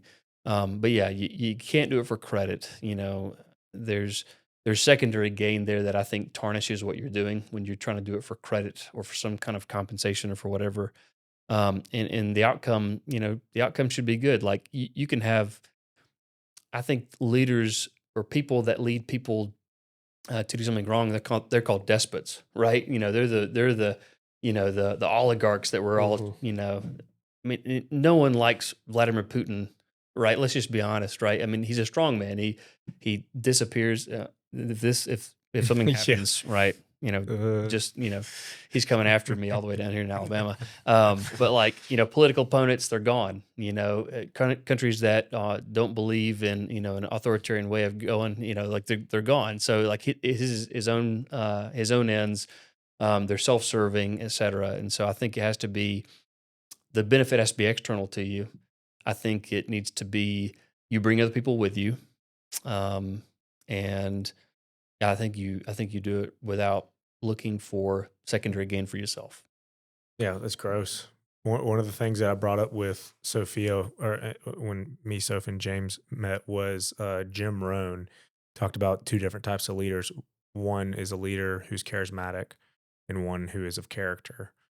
And it's like, to me, that frames what you're saying. Whereas one really wants people to know they're a leader, and the other, it's irrelevant, almost probably not wanting to be a leader, just wanting to serve because that is what's right.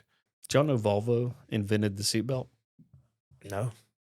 The car company Volvo invented the seatbelt. And instead of Mm. licensing that to all these other car companies going, like, hey, this will make your car safer and you can make some money off that. They just go, here, this is good for everybody. Like Mhm. that's leadership, you know. They could have gone, hey, put a little, Swedish flag on all the, seatbelts ever, made forever. But they just go, here, this is good. This is an open good for everybody. And they influenced other car manufacturers to adopt it without cajoling. They just, Ford and GM and all these other places were like, oh, yeah, this is great. Fantastic. That's leadership. That's why I invested in Tesla, their stock individually, which is not good advice. But Warren Buffett even says he learned at a very young age that he used to watch charts and do the charts. And then he just realized, I'm just going to buy good companies, Mm. companies that I believe in, companies that have good products, companies that are improving the world. And Elon Musk does the same thing with all of their, they don't file patents. They just release it to everybody. Like Amazon just landed their first rocket. Jeff Bezos just landed his new rocket. Hmm. Same thing that is it Falcon? I can't remember. Anyways, the large rocket that Elon, the Yeah. biggest one. Falcon Heavy. I Yeah, think. whatever it is, Falcon Heavy. Amazon just did that. And you look at it and you go, wait, that looks, Wait a minute. which one is that? And it's Amazon's, but it's identical in every way. Mhm. And I respect that so much that he's coming up with ideas that are changing the world and freely giving them away. That's just not, it's unheard of. Mhm. So, yeah. Well, good. Let me see if I have any other questions. James, do you? Ooh, two. I got two. Go ahead. One book you think everybody should read? Everybody. One. The pat answer would be the Bible. I'm starting in probably one of the Gospels, like John, but like a more secular answer, I think would be The Millionaire Next Door. Um, Thomas J. Anderson, I think he was a professor at University of Georgia, and and it goes beyond just someone's selfish desire to be a millionaire, right? He basically says looks at the traits of all these millionaires and he goes, what commonalities do they have? And I think what you glean from that book is that millionaires tend to be hard workers. They tend to be frugal or at least live below their means. And they tend to have kind of an optimistic outlook, you know? Um, and I think a lot of people in the age of social media look at, well, this person's a millionaire or they're financially successful. And what did they do? They, did something crazy and outlandish and they, put everything on red and, spun the roulette wheel. I mean, it's just kind of one of those, um, no, you put your nose down, you have a good idea or you have a good job or you start a good idea, start a good job or company and then you do it well. It improves the lives of other people. You live below your means and you're tenacious with it. I think it's more of a character development book than it is an economics or personal finance book. So, The Millionaire Next Door. That's great lessons to learn, period. I think that was like the antithesis of our culture, though, unfortunately. Mm-hmm. You know what I mean? Um, yeah, you can make something of yourself. You don't have to put money on GameStop or GameStop stock. You know what I mean? You actually can. It's going to the moon, though. Yeah, that what's it called? The short term game. Mm-hmm. But Yeah, speculation, Wall Street bets type stuff. but it's always maximum pain or lottery. They say that's the poor man's tax or whatever. It Like, is. don't do the lottery. The odds are against you.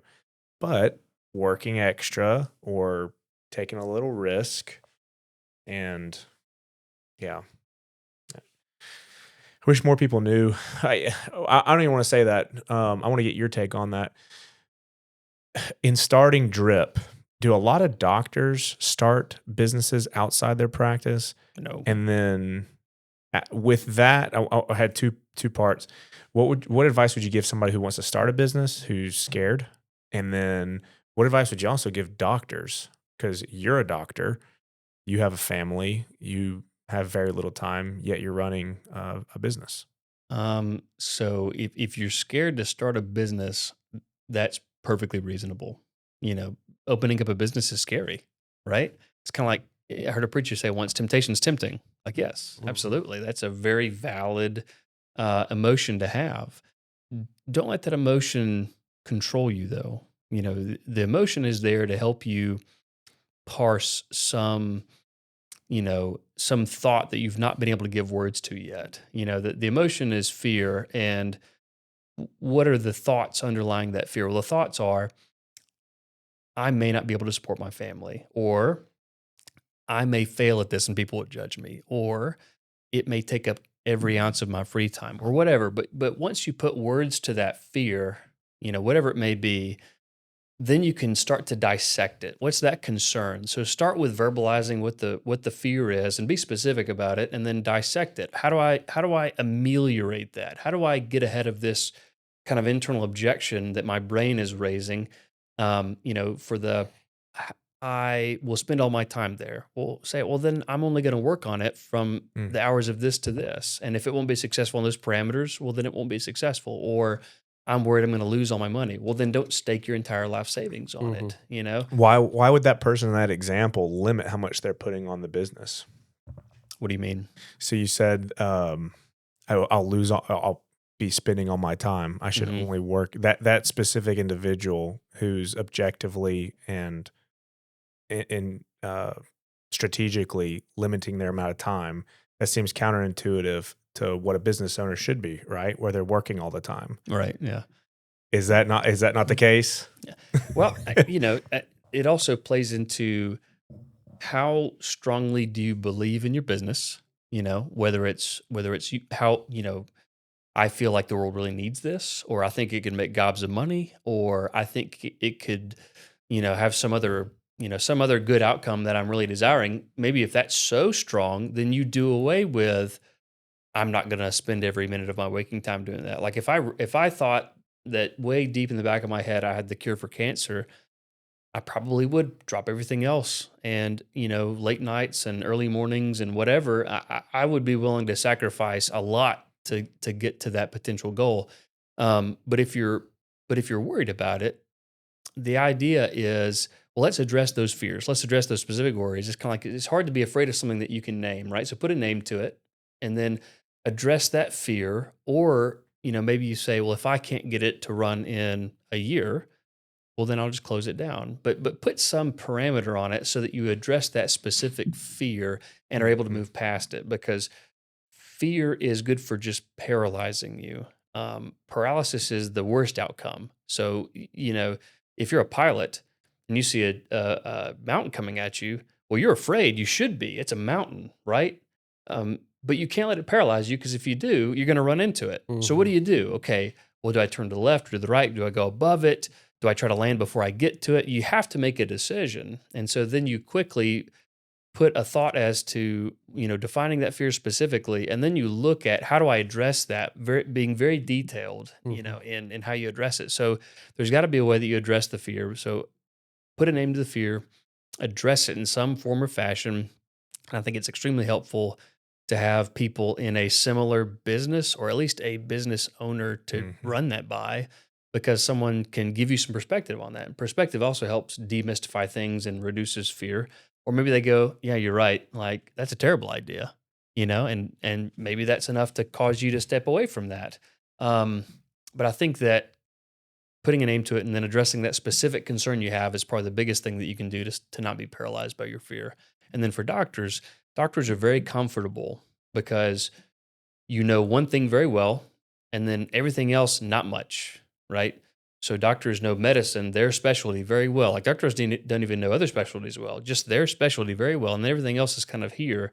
And so what a lot of doctors don't want to do is, doctors don't want to step out in something they don't know well, which is one of the reasons why I think Drip is successful. Because if I decided to sell pottery, I'd be way outside my depth really quick, and there'd have to be so much I'd have to learn. So if you're a doctor and you're looking at, hey, I want to open up a business, unless it's a passion of yours, make it medicine adjacent, or consider something that's medicine adjacent. Maybe it's physician investing, like the White Coat Investor does, Jim Dolly. He's been very successful and is now financially independent just based on his blog. Or maybe it's a series of IV fluid clinics, or maybe it's doing cash only second opinions in your subspecialty, or maybe it's medical expert testimony. But it needs to be something that maybe touches what you do already, so that that big leap of knowledge and experience is more surmountable. Yeah. And I love what you said, both parts, but speaking to that business owner, originally asked, like, why would somebody limit their amount of time on their business? Because what I see all too often is a lot of business owners almost have like a sacrificial mindset of, I've got to make this work. And it does take some brutal advice, because their family is saying, you got this, you can do it. And you do need to, like exactly what you said, put pen to paper, put it in an Excel spreadsheet. Can this work? Or would it make more sense to explore other avenues and just limit your time here because your hourly rate is not worth it? Because I've told this to James, the rule of holes. There was a business that we were talking about, and do you remember the rule of holes? That this guy he was in the rule of holes, and the way to get out of a hole, or the way, if you're in the rule of holes, the rule is stop digging. If you find yourself in a hole, just stop digging. Don't dig harder. Don't spend more time digging. Just look around for a second. Go, oh, I dug a little hole here. And I'm going to ask you a question. See if you get this right. No pressure, right? Yeah. Yeah. We had. You didn't know there was a test. Yeah. Back when we had meetings till midnight or whatever.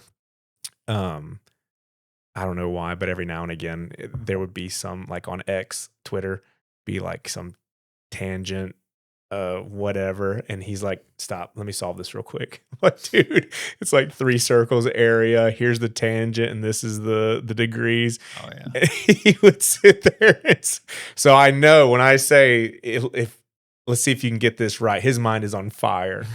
It's 100%, yeah, he's Dragon Ball Z powering up.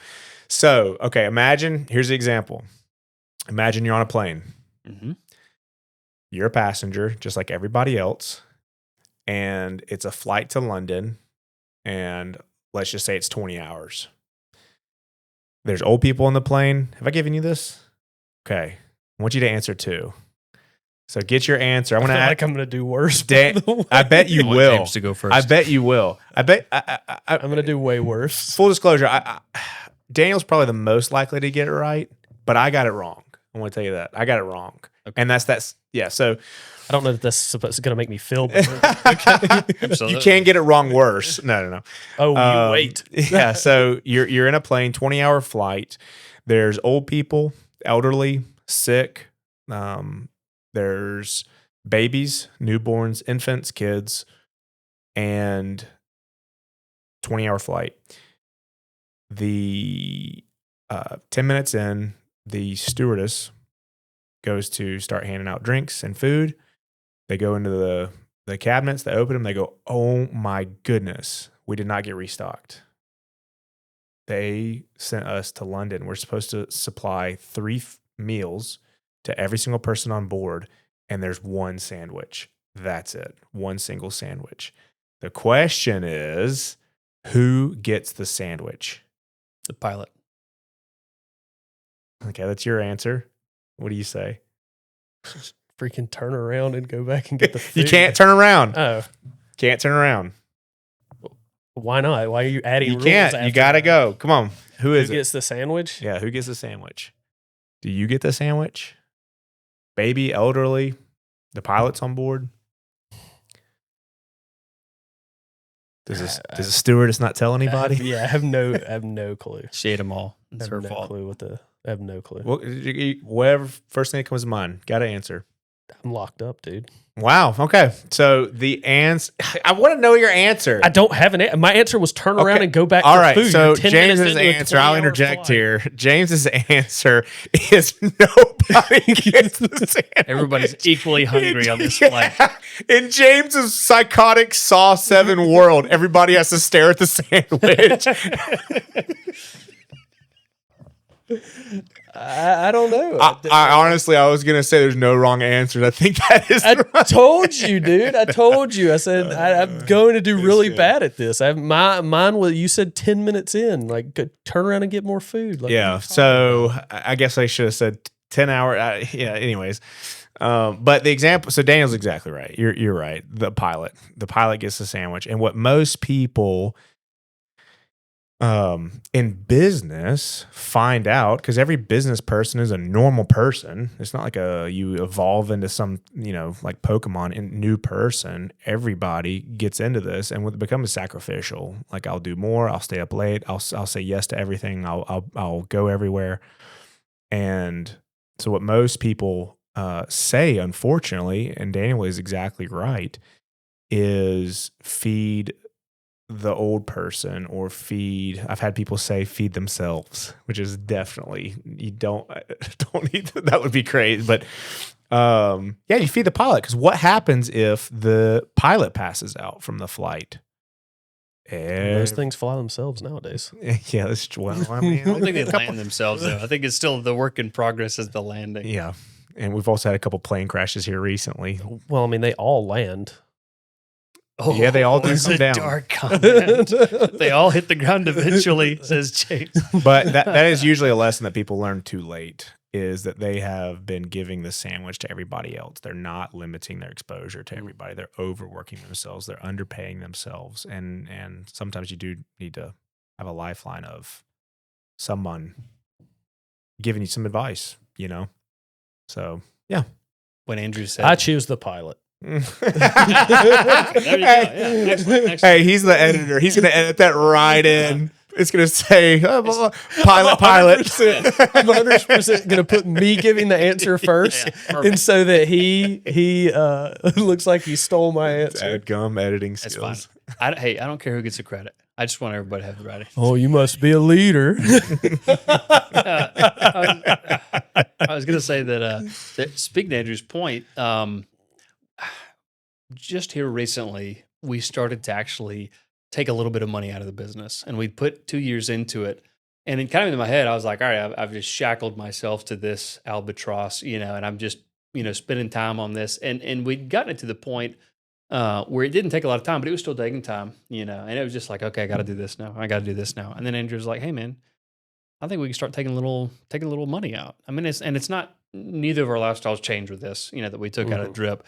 Um, but it's funny because initially I was like, oh heavens, money out of the business. Like what's going to happen? And I was just, again, internally going, gosh, what if we take money in the business and suddenly it tanks? Like that was just, it's balancing on the edge of this, financial precipice, and we just nudged over the edge.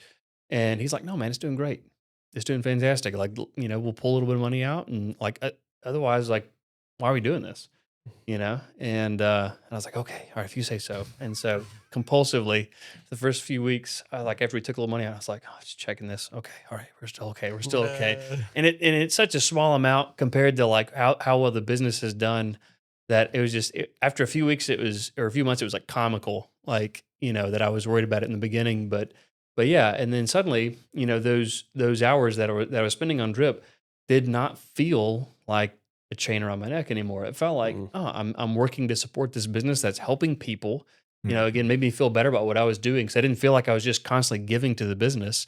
And then I'm getting a little money out of it finally. Like, this is great. It really changed my perspective. And now, um, it does not feel like a traditional job. It feels like a business that I own now, as opposed to just Mhm. something that I'm putting hours into.